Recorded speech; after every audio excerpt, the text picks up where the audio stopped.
What is, in your opinion, the biggest mistake that women make when getting back into working out after giving birth to kids? Oh, the biggest mistake by far is doing crunches straight off the bat. If you do crunches when you're postpartum and you don't have any strength and control in your deepest muscle, your transverse abdominis, what happens when you come up and you flex the spine against the force of gravity is that your belly will just pop out and it will just balloon outwards.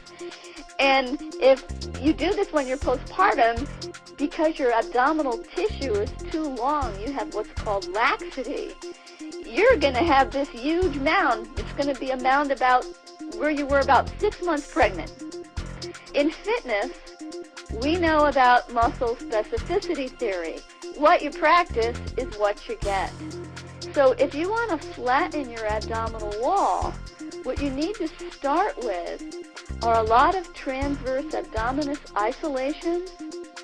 And then when that muscle gets strong, you want to start adding in pelvic tilts and other lower spine flexion exercises, not upper spine flexion like crunches and oblique pulses, but lower spine flexion, that's key, and retraining that abdominal wall to pull in during exertion. So then when you train those two things in your body, then when you're going to do an exercise like a crunch or an oblique pulse or one of those traditional style exercises, that you can maintain a flat abdominal wall during exercise. And this is key for not just flattening the abdominal wall, but for good abdominal functioning and really training those deep core muscles to function as stabilizers, because that's going to help your back. I do workshops, post-pregnancy exercise workshops, where I'll take a group of women, generally somewhere between 15 or 20 per session, and we meet twice a week, and I teach my system in a workshop setting. I do some one-on-one training, not as much as I used to, because my website and my DVD and my book are taking up a lot of time these days, because that area of my business is growing really fast.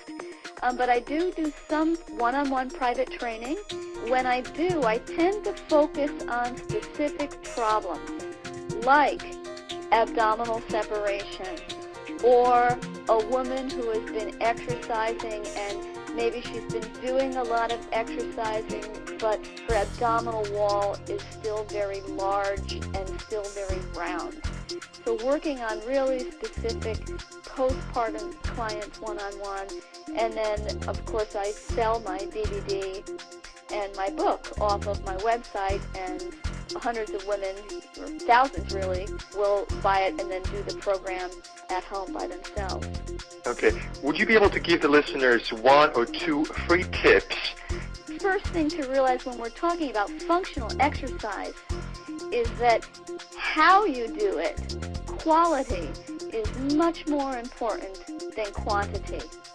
And especially when you're learning something like how to contract your transverse abdominis. I've got exercises in my book and DVD that I call belly lacing, where you lie on your side and with a specialized breathing technique, really learn how to isolate and strengthen that muscle.